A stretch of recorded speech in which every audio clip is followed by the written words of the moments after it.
The following podcast is a proud member of the Blue Collar Roots Network. Find all the shows by visiting bluecollarroots.com. You found the Building HVAC Science Podcast.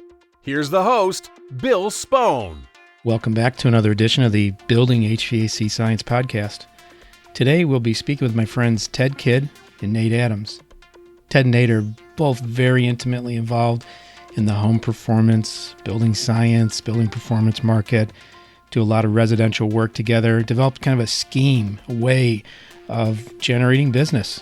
And I think it's really worth a listen if you're curious about getting into building science or you want to know more about it from a consumer perspective and how they talk to consumers, how they integrate consumer stream of consciousness into their thinking. This guy's got an awful lot to say.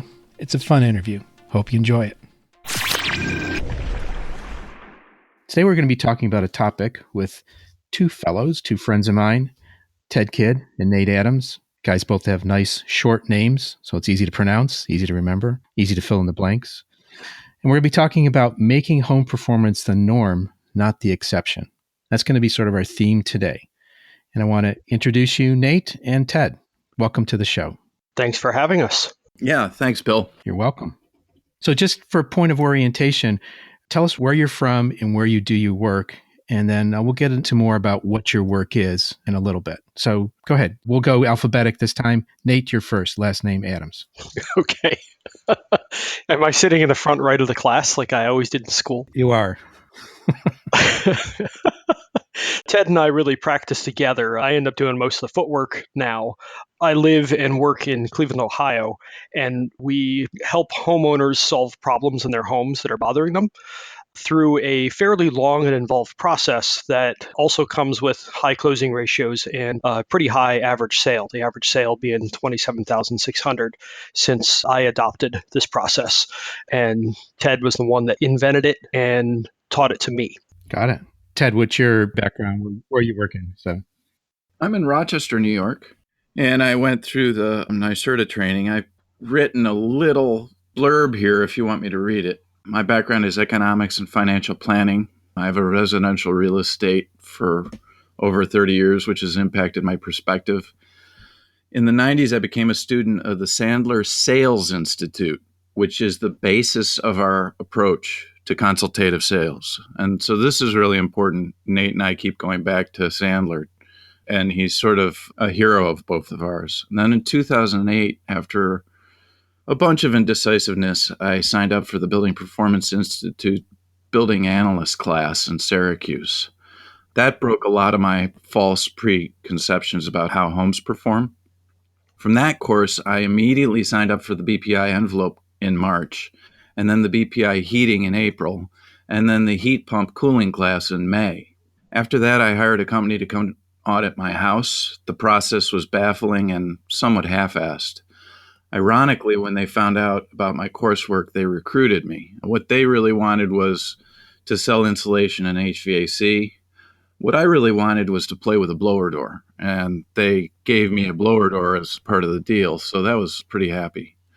I worked at that company for a year and a half, and it was a fantastic experience. I got a lot of help from a lot of people. I was partnered with two fantastic energy auditors. The first one was a guy named Terry Clough, and then the second one is Todd Martin.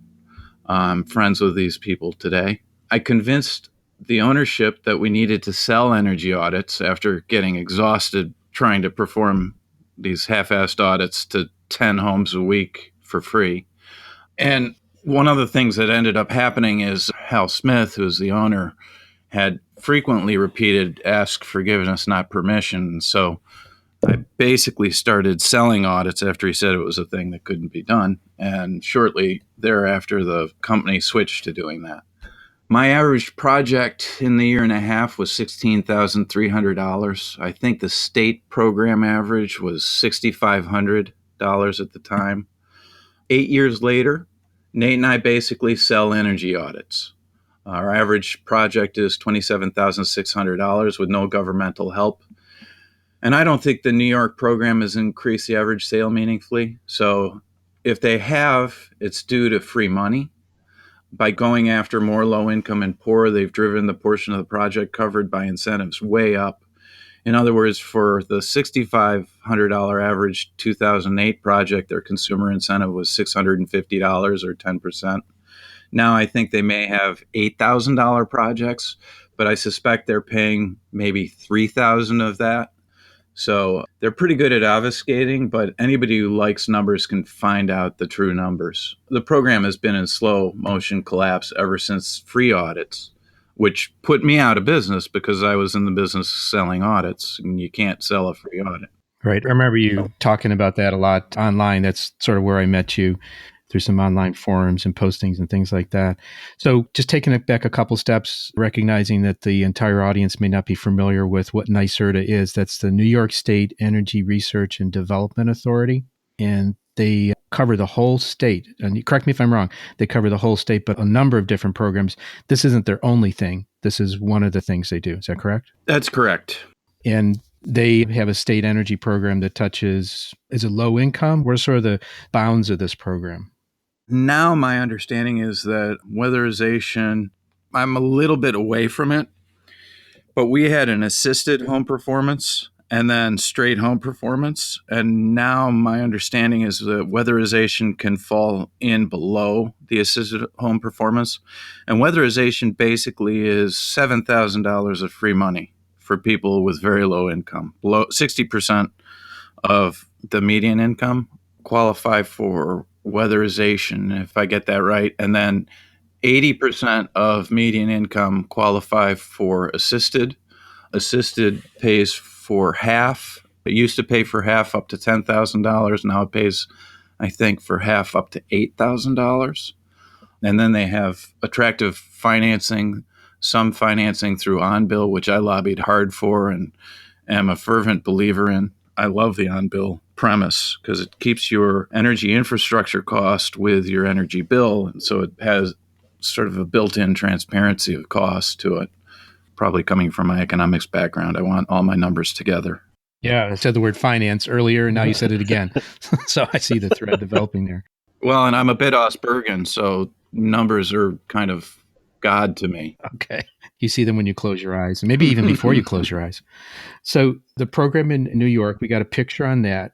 Nate, let's jump over west and follow those Great Lakes down. And what's happening in Cleveland? Anything like this? No. One of the things that we actually like about this area is there really aren't any decent utility programs. There's still one from the local gas company that's limping along. It was funny, I just did an initial yesterday, and there's a $400 rebate if you go with, I think it's a 96% plus furnace. And this client installed a new furnace a year ago, which was, of course, far too large for the house. It was 100,000 BTU when it should have been a 60. But no one of the 3 or 4 companies that he got bids from actually mentioned the rebate program. So it's really not getting used extensively anymore. And back in 2012, when I was a contractor and using that program, and I was their number one contractor, when I stopped contracting, I heard that their installation work fell off a cliff. So basically, I ended up driving the program because I was mentioning the program, and then all of my competitors had to follow along. And as soon as I stopped mentioning it, it kind of went away. So the good news is there really aren't any programs to really have to fight against, because what we find is the programs, they end up telling you what to do and how to do it. And that's not a good position to ever be in. Well, they don't know how to do it and they don't know what to do. So they're actually not the people who should be doing that. They should just be saying what they want and letting the market deliver. And it's hard for them to even understand that. Talk about the goals of what they want. Right? Yes. Yes. We'll pay you if you deliver this, is what we'd like to see the marketplace evolve to. Correct. In your vision, you could shape this. What would you say would the goals be? Would it be strictly the utility bills? Would there be any other factors that come into those goals? For the utility, it would be whatever the utility sees value in. So if reducing energy use is something that they see value in, then that's what they would pay for. What we deliver to the consumer is what the consumer sees value in. And right now, what ends up happening is the utilities is dictating the value and saying, no, you don't get to deliver what the consumer wants. You have to deliver what we want. And that's why these programs fail, is because the consumer's like, well, I don't really give a rat's ass about what you want. I want what I want. And so I'm not going to pay for the stuff that you want. And so we have a sales problem. Nate, let's sort of switch over to Ted, describe sort of his background, his training, his experience in a little nutshell. Could you give us yours, please? My background, I fell into the industry totally accidentally back in 2005 by taking an inside sales position for a fiberglass distributor. So they sold fiberglass to contractors that were building new buildings, so primarily housing, some commercial. And a year later, I ended up in outside sales for the same company. And then we got bought by a fiberglass manufacturer. So I got to see a bunch of different sides of the industry, the wholesale side, the manufacturing side. And then with the housing crash, unfortunately, my job evaporated with it. And I started an installation contracting company doing retrofit installation with my wife. Did that for several years, but realized that I had created a monster. I was too often not solving problems for people, and I was working 80 hours a week trying to keep a crew going. And I just hated my life. I absolutely hated it. When my wife and I were driving someplace one night, and she's like, Nate, can I have one evening alone with you per week? And I screamed at her no. And I knew something needed to change. I was way, way out of balance. And right about that time, Ted and I had met on LinkedIn. And it was the same Ted that you remember. He was really angry at that point because a program design shift had eliminated his business, which is not free market. You shouldn't have a government making a rule change and destroying a business in the process. That's not good governance. And he started teaching me his process, and we have worked on it for several years, getting it to where it's a pretty nice little machine. We still need to turn lead flow up a little bit. The funnel is not working as well as we'd like, but once we get that ironed out, once people get into the funnel, they're kind of stuck. They tend to execute projects. This process, are you doing the work in Cleveland and Rochester? Are other people adopting your process? Do you share that? How does that all work? Is it a franchise, or at least in concept, perhaps? In concept, yes. So we've been building it with the goal in mind of a $15 or $20 an hour person being able to do this and still maintain the high closing ratios. We're running somewhere in the 70% range right now. And so we're working with a few people currently. Stephen Reardon's one, and Neil Comparato and I have been chatting as well to see how this could be adapted to the life of an HVAC tech. We don't think that an HVAC sales guy is going to be a good fit because they're probably looking to just sell the box and have the quick sale and move on, where techs oftentimes have a little bit longer viewpoint. If they come in and they're doing the maintenance agreement, they're going to see that piece of equipment a couple times a year if they're consistently on that piece of equipment. So they're going to have a longer term vision. And to us, that is a better target for home performance work because home performance work requires a long-term perspective. You can't just make one little tweak and expect it to solve problems for the client. Oftentimes, the houses are so badly out of balance that you really have to make a big swing at them. So if we can get techs to just begin to follow a light script, we think that they will be able to land some initial consultations. And once you get into the initial consultation, we've been packaging this process so that it's teachable and pretty easy to follow moving forward. But we're early in that process. It's probably going to be middle of the year or so before we start getting that put together well. Okay, so middle of the year 2018, in case someone's listening in 2025 when these podcasts have become famous. So they'll look back and say, this was the inspirational moment. This is where we first heard about it. It became public. This is the master plan. We'll be coming out with a Model 3 Tesla. Right. And on top of the world. And this is not the 2008 Tesla where he was 12 hours from going bankrupt. Right. My blower door will be launched into space. We need to know the music that'll be playing in the background, Ted. So will the screen say, don't panic? It'll say, don't take part in a utility program. That's kind of long for a screen. Yeah. Nothing against utility programs, but these are great observations. Well, NYSERDA has made a monopoly. They basically have said, okay, nobody else can play on our playground. We're going to make energy audits free, and therefore we totally devalue energy audits. And we've turned them into mechanisms for creating a softening tool that softens up the homeowner. Well, if the state is blessing it, then I guess we're probably protected. And yeah, okay, so close your eyes and bend over is basically what NYSERDA is doing to the consumer. Honestly, they're doing it to the contractors too, because their closing ratios from these leads are not very high. And a big thing that every contractor should be watching is their cost per lead. And if you have to run even 4 leads to get a project, that's not good. But some of these are running into the 6, 8, 10, 12, 15 leads to get a job out of it. That's an enormous amount of time and effort spent. And it's wastefully. We don't like doing energy audits for people that aren't a good fit. We just don't like doing it. Even though we charge quite a bit for our audits, somewhere between $800 and $1,400, the hourly rate still isn't that great because they take a while. Doing the planning process that we do is no joke. It's a solid 3 days worth of work. So if you're not a good fit, don't do it. And the curse is with the way that NYSERDA and a lot of the programs do this, they send leads that aren't necessarily good. And what they're ending up doing is making people spin their wheels rather than stepping back, asking questions. Is this a good fit? Educating the consumer, letting them come up to speed on how their houses actually function so that by the time they become a real lead, they are a real lead. That's basically our secret. Yeah. I'm going to throw a challenging thought at you guys. Where would you be if the NYSERDA program didn't exist? Nowhere.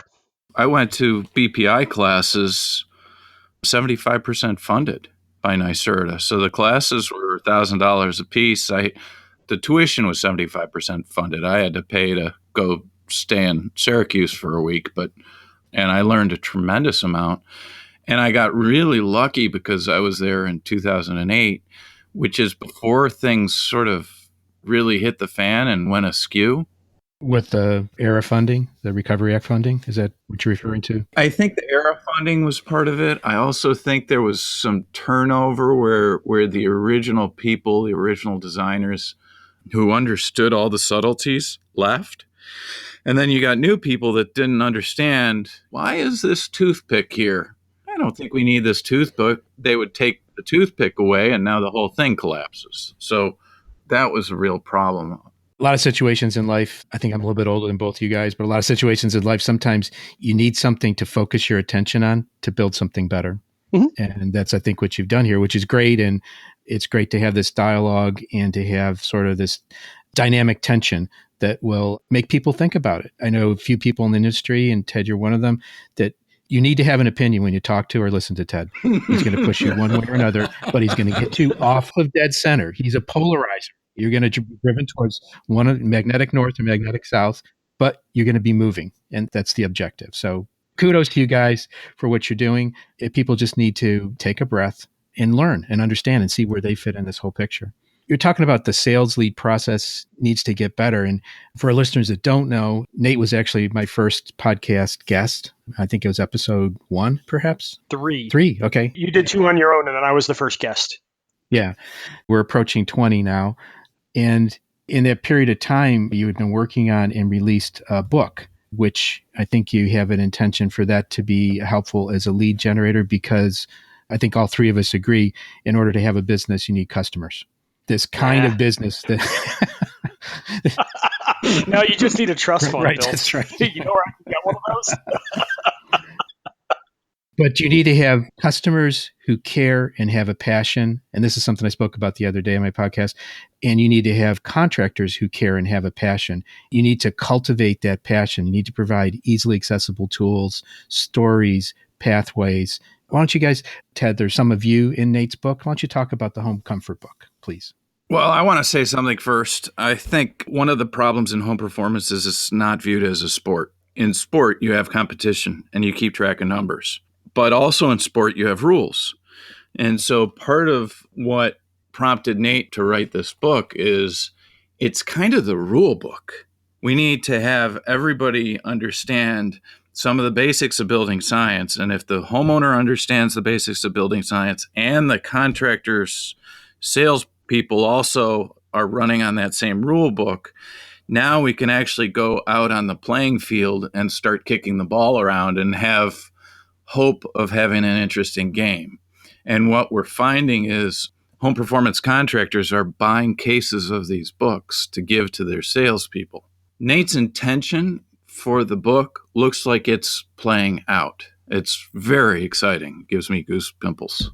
Ted's very excited about this. I have to say he dragged his feet as I wrote the thing for 2 years. So when it finally gets complete, he's like, "This is great. This is amazing." I'm like, thanks." But it's all good. He was supportive through the whole thing, but he didn't see all of it. But it's hard. You can't see into somebody's mind of what's going. What my intention with this book was, when I got into this world 10 years ago, I wish that I had had this book. This is what I wanted. I'm very much a why kind of person. You can tell me what to do, and then I will drive you crazy with why questions until you satisfy that question. So this book is meant to show how a home actually functions, and then talk about what HVAC should do but usually doesn't, and how important sizing is, and how smaller is better. And that tends to terrify people because they're afraid about getting cold on the cold day when they really should be worried about the 70% of the year that's moderate. Then a lot of people have questions about what kind of insulation should I use, and the conversation almost always goes to R value rather than effectiveness. Does it work? What are the energy bills that come out the other side? So in general, I don't really care how you get someplace, but I want to see that you can predict where you're going to get. If you don't understand the rules, like Ted's mentioning here, you are not going to be as likely to get to a good result. And even when you understand the rules, we're still trying to run the razor's edge of just how far do we have to go to solve the problem that the client wants. And we're not looking for 100% certainty. We're looking for somewhere in the 80 to 90% range, because 100% certainty might be $500,000. 90% certainty might be 15 to 30. So we're just playing with that game. So you talked about the predicting, but then you actually go back and do you measure that the performance was achieved, and however you define performance? Yes. So there's two main things. There's one very fast feedback loop you get, which is blower door. So you test the house in, you find out how much it leaks.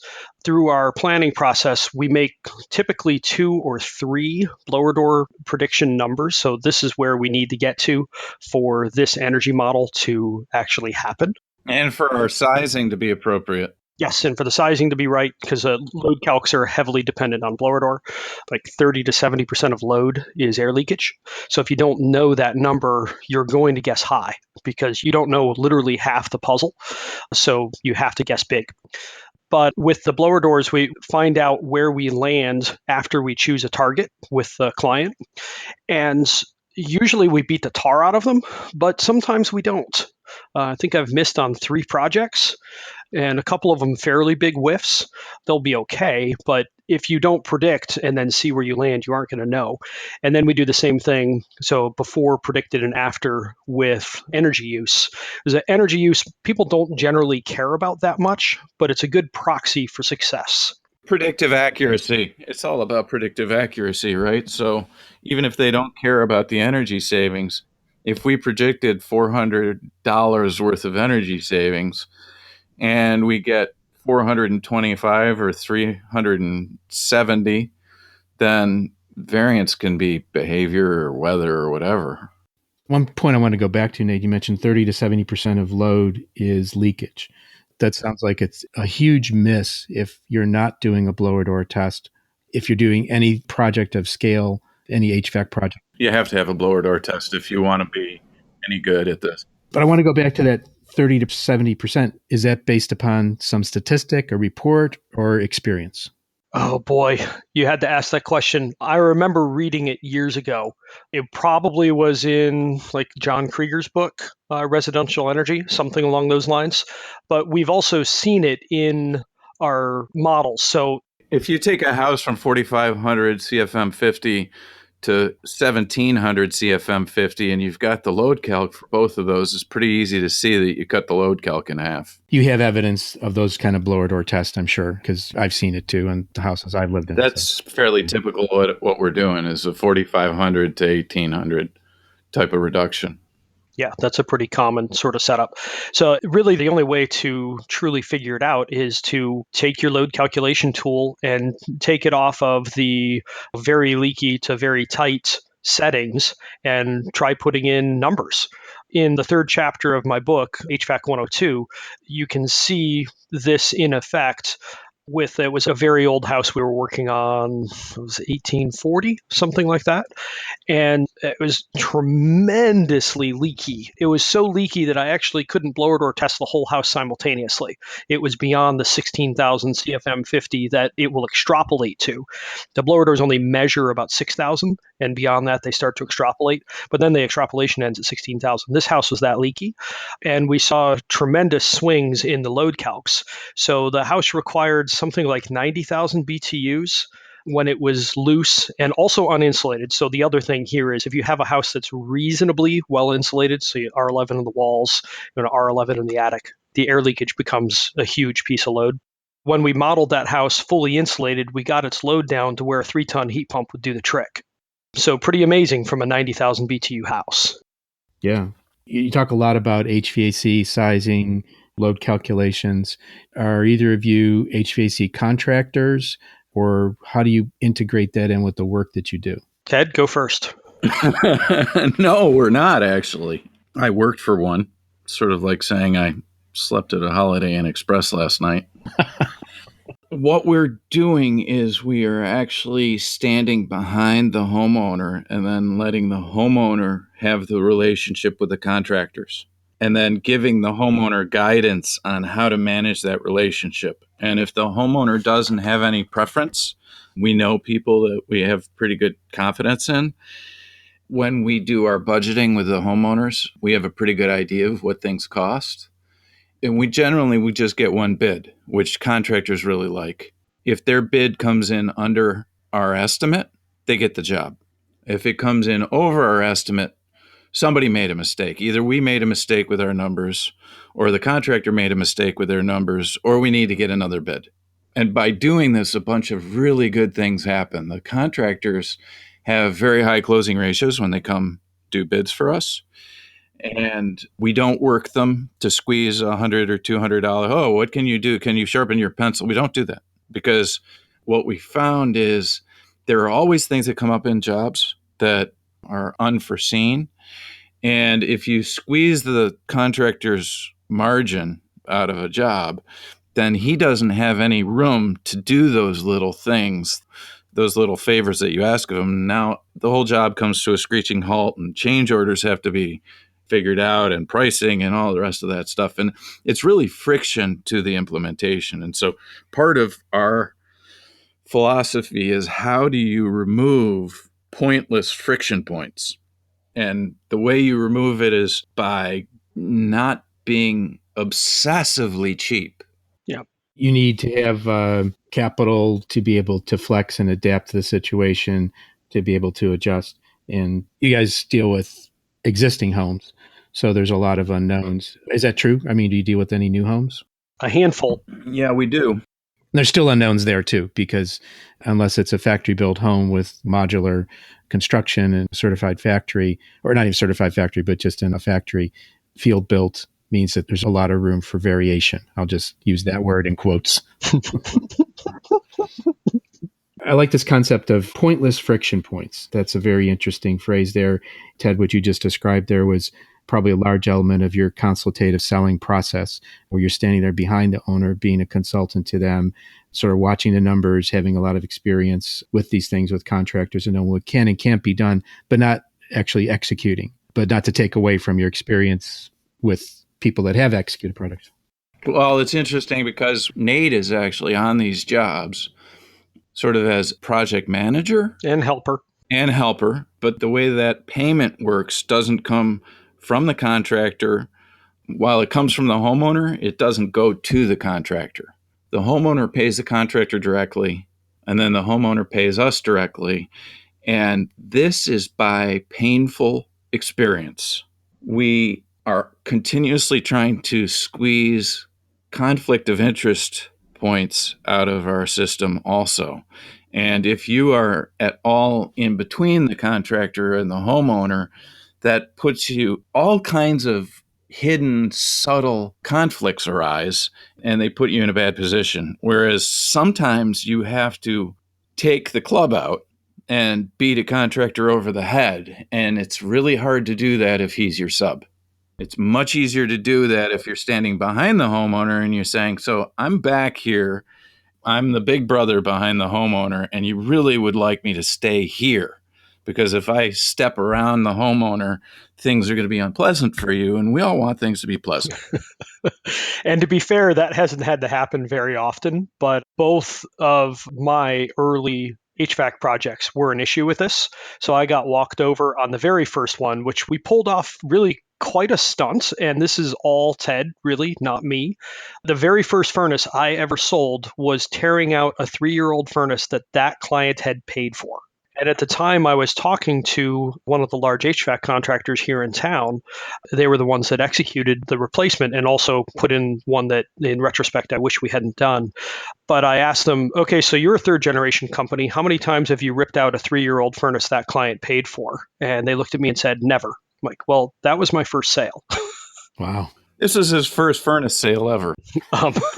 But that was some conflict. And at the time, Ted and I were new enough into our relationship that I didn't know who to trust. I didn't understand the sizing as well as I do now. So I was nervous about that project. And so I bent and I did what usually happens in the industry and went for a larger furnace than I should have. And that house still has some issues under low load conditions. They were trying to solve a second floor heating issue in the wintertime, which was because the furnace was shutting off too soon and the second floor had no longer ducts. So it wasn't getting up there. So it got better, but it wasn't as good as they were hoping for. And then the other instance, this really was a beating, but it was hard. The first heat pump that we specified, the 1918 House of the Future, we specified a 3-ton. A 3-ton was bid, and I showed up on the day of install, and there was a 4-ton unit. And it was a 3-hour battle royale where Ted had to insult the installer's mother's honor before finally the guy backed down and said, okay, I'll put the 3-ton in. They just didn't want to go order the part. So knowing that that sort of thing is available, I think is very useful and comforting to homeowners. It's not the way that we want to work. And that was my first foray, and we don't work with that contractor anymore. I'm on my 4th HVAC contractor and my 4th insulation contractor. And I'm to the point with both of them where if it was a relationship, I don't feel like we need to see other people. You work in this northern corridor between Cleveland and Rochester. I'm imagining that between New York State and Ohio. Is there anyone else around in different parts of the country who you could point to and say, this kind of thing is going on there too, or these contractors? And, if you don't mind naming names, I'm fine with that. All the people that I think are really good at this stuff end up working for wealthy homeowners. And our target is, we really want to fix home performance. Nate hates it when I say we want to fix home performance. That's too vague. They're not going to know what you're talking about. And he's right about these things. But I got a little pitch here. My growing frustration was I saw the original designer's intent with BPI and NYSERDA, and that it was market transformation. They saw that the product delivery approach to control the built environment wasn't serving people well. And when I joined, I began to see what they saw, and I began to see the pieces that weren't in place for the sales approach. The problem is, how do you switch from here, do you want to buy my product and hope for the best, to solving the problem by finding a way to deliver consultative design? Now, I think I sort of went a little bit off of your topic, but is that helpful? It is. I think both of you are fans of Elon Musk. Of course. Yeah. Huge fan. Well, he just launched a freaking sports car into space and it's headed for Mars. I mean, geez. Right. That's hilarious. Well, actually, he missed and it's headed for the asteroid belt. That's true. Yeah. What struck me there was you talked about, quote unquote, the good practitioners are working with wealthy homeowners who can afford the budget. So they don't need to fix a sales problem with these 1,300 to 2,800 square foot houses, because they're working on $1 million homes, 5,000 square foot homes. And that's sort of the path for these really high quality home performance guys is they end up getting out of the market that most desperately needs to be served if home performance is to experience market transformation. But I'm going back to the Musk analogy. What was the price of his first car? 150 grand. He worked with the wealthy. Yeah, we're never going to get our money back. Nate and I are not going to get our money back. That first car. I'm not talking about the car, but the process. So he worked with people who could afford sort of the high quality and the luxury of it, at least the perceived luxury, but used that funding to be able to reach out and to come down to get closer to market transformation. That's his goal, is market transformation. Yeah. We already have the Model 3, though. We have no desire to do the Sportster, the Roadster. Our Model 3 is working. These people that are our clients make $75,000 to $150,000 a year. Our closing ratio end to end is, you heard Nate say, better than 70%. We get paid for the first visit, so we have no sales costs. Literally, our sales cost is negative. What we're doing is already working. We don't have to go work with rich people and figure it out. And we have worked with rich people, and that ends up actually requiring a different sales process than what we're using. Yep, it does. I'm not saying you're doing it wrong, but I'm saying for people listening, if they think the only place to go picking for these jobs is with people that have the bucks to spend, you guys offer an alternative. Oh, thank you. Yes. That was my point there. Sorry, it took so long to get there. I totally missed where you were going. Yep, we did jump. We don't feel like we need the Roadster or the Model S and Model X. In fact, there was one project that we did. It was a good-sized house right on Lake Erie, so like a $1.4 million house. And the fellow didn't want to follow the process, and it ended up becoming really problematic. And we had a couple of battles, and the whole thing was incredibly unsatisfying and actually led to me gaining a bunch of weight because my anxiety levels got so high. But the guy stroked a check for $55,000 to make a very substantial change to his house so that he could not worry about ice dams anymore. But I don't want to work with that client because our focus is, like Ted said, 75 to 150,000 household income, and there isn't necessarily a specific person that we're looking for. It's usually just people that have large enough problems in their house that they're willing to spend $100 to $200 a month to make it go away. I think I should have prefaced that whole little bit of conversation with there was like the Monty Python spec. I'd like to have an argument, please.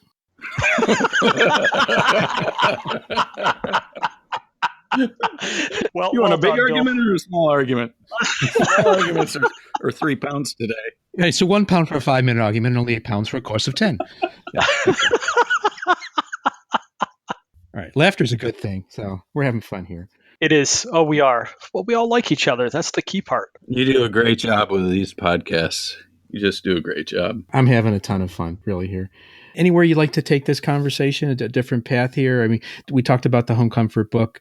Did you talk about the free sections of it, the links where people can get access to this material? No, so thank you. To market the book, we actually started a new website. It's NateTheHouseWhisperer.com. And of the 6 chapters, 4 of them are actually downloadable for free. So you can get the first chapter, which is the really critical one. That's the one that's probably going to blow your mind and totally change how you think about how houses work. That's called Home Comfort 101.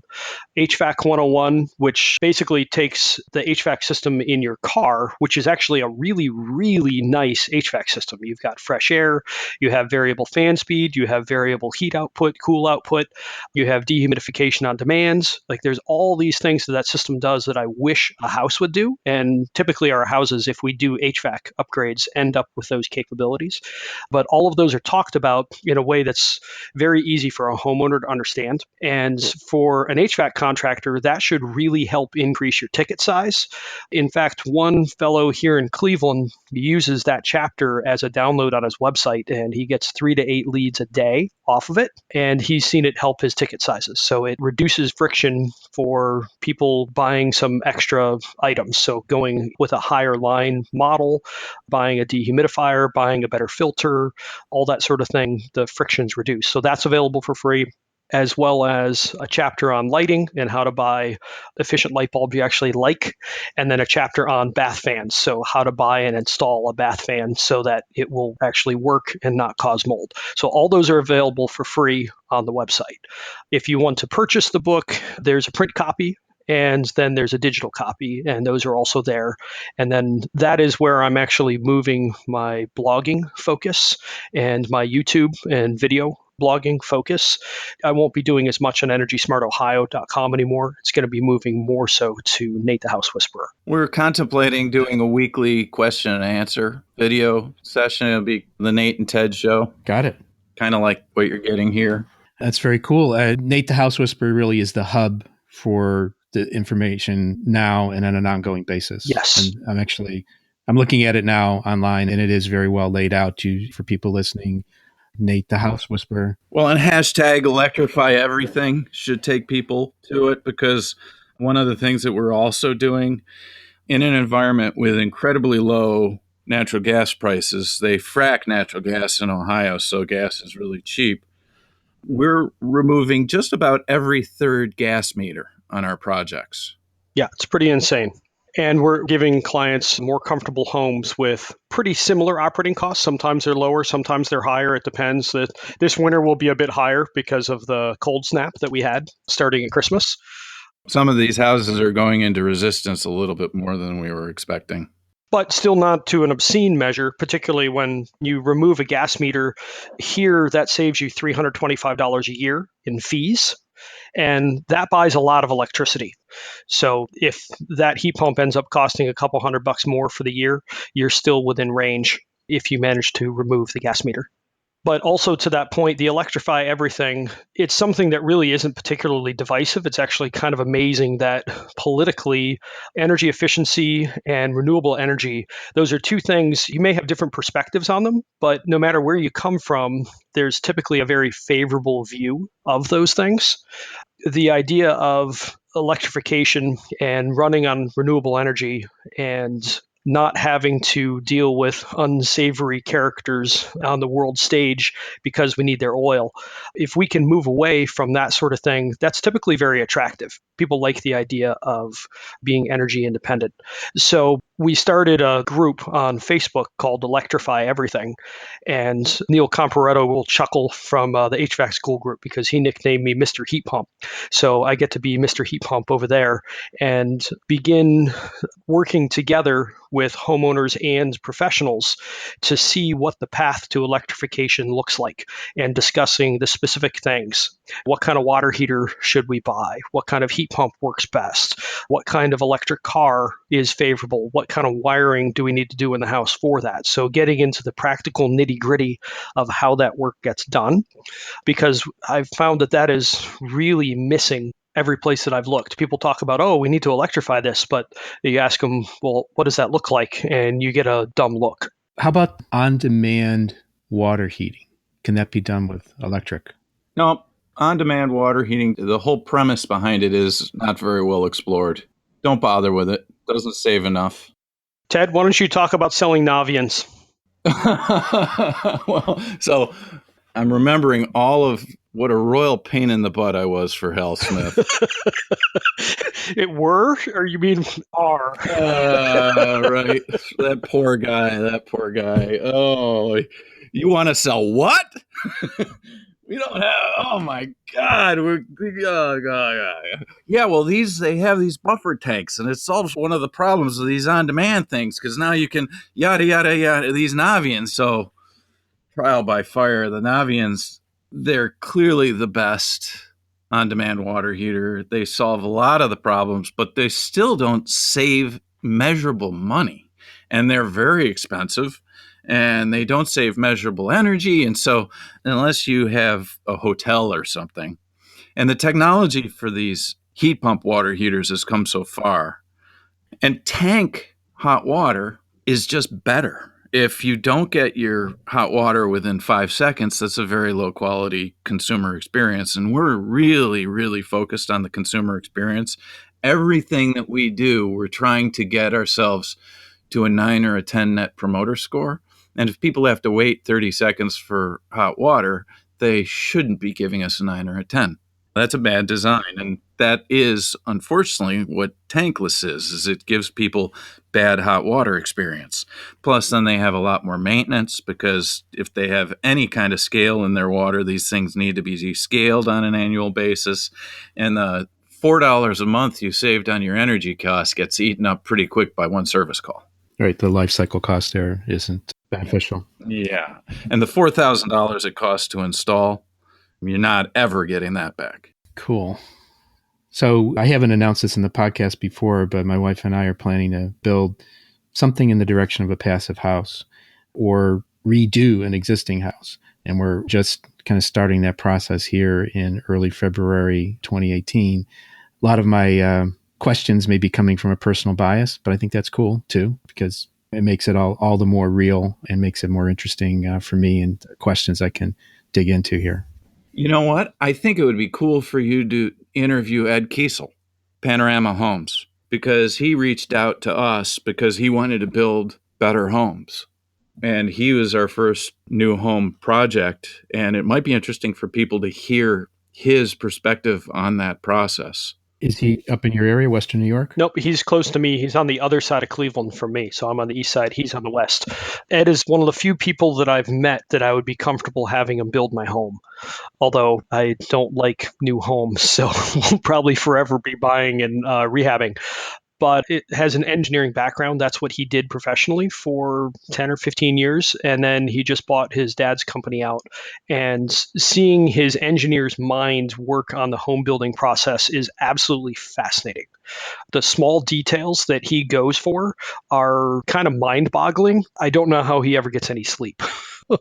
Wow. He was really brave because everybody was telling him on this house that we worked with him that he needed a 80,000 BTU furnace upstairs and a 100,000 BTU furnace downstairs. We told him he needed a 60,000 BTU furnace. And eventually we settled with him. We gave a little wiggle room and he put in an 80. So that's 100,000 BTU less than everybody was telling him, which I think is tremendously brave. Yeah. He really believed in your process. And the other thing that he did is we gave him a hard target of 3,000 CFM 50 for this 5,000 square foot house in our energy model, because at 3,000, we knew the 60 would work. We gave him a soft target of 2,000 where, like, you do this and we're pretty impressed. And he got to 1,400. So here's a guy using fairly standard building practices that was able to take a 4,600 square foot house and get a 1,400 blower door on it. That's really, really impressive. mm-hmm. So I think that the timing would be really good for you to interview him because it would also help you understand what to look for in a builder. Absolutely. I'm on that. So you give me the contact info and I'm on that. Absolutely. We'll do that. Cool. Let's wrap this up, but I think we will come back again together and maybe I'll be a guest on the Nate and Ted show at some time in the future. Can I take a swing at BPI? Sure. Okay. Without BPI, Nate and I don't exist. Mm-hmm. So the very first part of what they do, they create this really good foundation. They create strong people who understand building science. But they have no sales process and they have no tracking mechanism. And they're ideally positioned to turn home performance into a competition and spark market transformation in the process. Home performance is a consultative solution-oriented process, not a buffet of products. And making the sales transition is brutally hard, as if you watch folks like Stephen Reardon, Neil Comparato trying to do this. So instead of providing an end solution that would create a natural marketplace for their training, they seem to be chasing these government incentives with endless new meaningless certification programs. And what I would really love for them to do is start tracking outcomes of their contractors and turning the outcomes into a competitive playing field. Then the contractors could use those outcomes to build their credibility in the marketplace. And so this is I'm sort of surprised at BPI because it seems like they're the referee, but they've got no scoreboard. I see what you're saying. I think you're saying there's something missing, but I actually pulled up the BPI website, not defending them, but just trying to understand your argument and deepen this a little bit, deepen the conversation. But they state themselves as a developer of standards and a certifying body for professional credentials, not a market development organization. So they need people outside of their organization to develop the market. They're one building block. And like you said, they have a good foundation, but I think perhaps I'm going to say if you look at their mission and you say they're making a good foundation, that's their goal, is to make a good foundation. Other people have to pick it up from there, other organizations. And I think pressing on them, because in our small kind of niche market, they're very well positioned, very visible. Pressing on them creates that kind of attention where it'll reach out to others that could perhaps fill in these gaps and these blanks. But I'd like to hear your reaction to that. Yeah, I've always sort of felt that if you create some pain, then people are going to experience it and try to make it go away. So if I can create some pain at BPI about this gap, I think it's a gap in their business model too, because it makes them incredibly fragile. Because if a program goes away, the program is really the only reason that people get certifications. And that really bums me out, because I really think that if we had competition in the marketplace, then people would get training and get education because it makes them better. Just the way a golf pro is always practicing and getting lessons. That's how they get great. But without a metric of keeping score, then it's competitive disadvantage to spend money on training and spend money on certification. Both Nate and I let our BPI certifications lapse. Mm-hmm. Nate actually asked them very directly some pointed questions. Remember that, Nate? Oh, it was simple. I just said, can you show me that there's at least good odds of being able to make $300 more in the next 3 years because of having the certification? And I was point blank told, no, we can't. And so I let it lapse. But that was a frustrating thing for me too, because I have more than enough CEUs, particularly at that time, to recertify. And it was frustrating to me that that was there. We would like to see BPI be more of a market force. I understand where their mission is, but like Ted said, they are in a fragile position. And that's frustrating because Larry's a friend of mine. He's doing review of my book. It's coming out here in Healthy Indoors Magazine and Home Energy Magazine here shortly. But even if BPI is not the particular organization for this, the odds are that whatever organization does do it is going to be very strongly related to BPI. It needs to be a referee. And for starters, just tracking blower door before, predicted, and after is a good start. Getting the energy usage is difficult. I know. I have the logins for most of my clients in their utility programs, in their utility bills, and I have to go in once a year and pull the data out. And I really don't like doing it. It's something that needs to be automated. That's something that we view. That is where a program or a scorekeeper could be help. NYSERDA should be hooking up with green buttons so that we could do that, but that's sort of going off topic. I did want to pull it back around at the end here. So we're talking about a vision for home performance, or making it the norm rather than the exception. To make it the norm rather than the exception, this is a very competitive thing. So Ted and I have been playing for years like we're playing against someone, but we're not. And it's kind of tiring to some extent to be the best person in the world at hitting a tennis ball against the garage door. Or shadow boxing. Yeah. Yeah, shadow boxing. Yeah, I want to go play somebody. Right now, we're probably going to be ahead of the game, but if we were playing golf, I don't know that I'm shooting below 100 right now, but everybody else is probably more like 200 or 150. But I would imagine that with a couple of years of tracking outcomes and understanding what happens, everybody would be under 100. And then pretty quickly, we'd all be shooting for par. It would spark innovation, and we'd see some really crazy good players. It'd be really fun to watch. Right now, the home performance market is basically hacky sack. There is no score. Was there ever a world championship of hacky sack? Yeah, everybody gets participation awards in this space. So let's go play. Let's see who's really good at this. And there's some people out there that are right where we are or beyond us.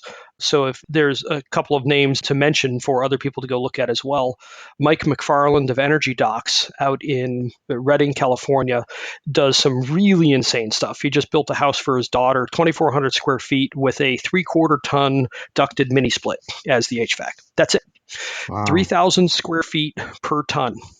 Rob Minnick does really good stuff. Anybody out west that was trained by Rick Chitwood, I call that group the Cult of Chitwood. Those guys are all really knowledgeable building scientists. John Semmelhack in Virginia does really great work, primarily new construction. Balance Point Home Performance I can't remember the name of the town. They're close to Reno, but on the California side. There's definitely some other people out there that would be really fun to play against. So we have the varsity team already, but we don't have anybody feeding the varsity team. Well, let's take this offline and work on it. If you're game, I'm game. We're working on it. So yes, we will be happy to work with you. Okay. Well, it's an interesting conversation. Very stimulating thinking. Hopefully you got it off your chest here, making the home performance market the norm and not the exception. I mean, it sounds like a easy, relaxed laugh I'm hearing there. So I think we're doing okay. Thanks for your psychoanalysis. Where do I send the check? I'll take payment in Bitcoin now because I believe it's going to go up. So. I have Bitcoin. So do I. And so is my son. That's a whole different topic, maybe, of different podcasts. Next time, maybe. Yeah. Cool. Well, thank you so much, guys. It was great fun talking with you today, and I really hope our listeners got something out of it. I'll have some show notes posted along with this. I'll put links in there. Do you guys want to speak your email addresses? Or we have Nate the House Whisperer. That'll definitely be in there. Any other forms of contact you want to mention here in audio, and I'll put in the show notes? Well, my email, if anyone wants to reach out, is nate@energysmartohio.com. So that's the best way to get a hold of me. Ted? Give them your phone number so they can listen to the voicemail. Oh, that's true, so that I can not pick up. Yes. Yeah, if you want to hear an unusual voicemail, my voicemail basically says don't leave a message. Unless you're a client. Yes, unless you're a client. And if you aren't a client, you need to go to the website and sign up to become one, but you can't do it here. If you do want to hear that, it's 330-524-6495. Okay. Now you're going to get all these phone calls. I hope you just did open yourself up there. Coming. We'll see what happens. Well, it's on Energy Smart Ohio too, so it's there if somebody wants to go hunt for it. You can find Nate on Facebook. Yeah. And LinkedIn, yeah. What's your Twitter handle? Twitter is Energy Smart Ohio. Ted, for you, contact? Get me through Nate. All right, he's your filter. He's your concierge. Okay, very good. All right, guys, thanks a lot. And we appreciate the listeners who stuck through it here. A little bit over an hour, and we had some fun, and we'll have these guys back again soon. Take care, guys. Thank you. You too. Thank you so much, Bill.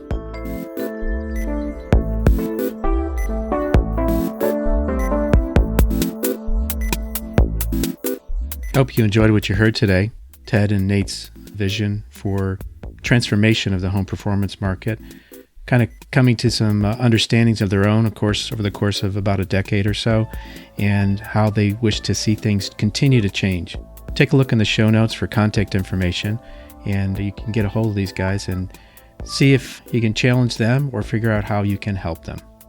There are other trade-oriented podcasts in the Blue Collar Roots Network, and you can find them by going to bluecollarroots.com, where we're helping to do our part to help transform and professionalize the trades. Some people calling it transformationalized, but that's just me having fun with words here today. But we're doing it by filling the skills gap through training and communication. And if you like what you heard today and you've not subscribed, you should consider doing so by typing Building HVAC Science into the search bar in the Apple for iTunes, or in your podcast app if you have an iPhone or iPad, and Android going into Google Play or Stitcher. And if you just want to listen directly in your browser, or you want to pass this along to someone else, which we encourage you to do, go to bluecollarroots.com/building-HVAC-science. You can also follow what we find interesting here, or what I find interesting here, on our Facebook page. And that's, just go to Facebook, Building HVAC Science, and you'll find there what we find interesting and some different offers and programs and other types of information that you might want to get tuned into. If you're in the market for any of the tools or test instruments mentioned in our podcasts, take a look at what TrueTech Tools has to offer. That's TruTechTools.com. In full disclosure, I'm one of the co-owners at TrueTech Tools, and you can also use a discount code HVACBS to get a nice discount at TrueTech Tools. I'd like to close here with our quote for the episode. This one's from Napoleon Hill. First comes thought, then organization of that thought into ideas and plans, then transformation of those plans into reality. The beginning, as you'll observe, is in your imagination. So take away that thought. Imagine what it could be, like Ted and Nate have done. Take care. See you on the next one.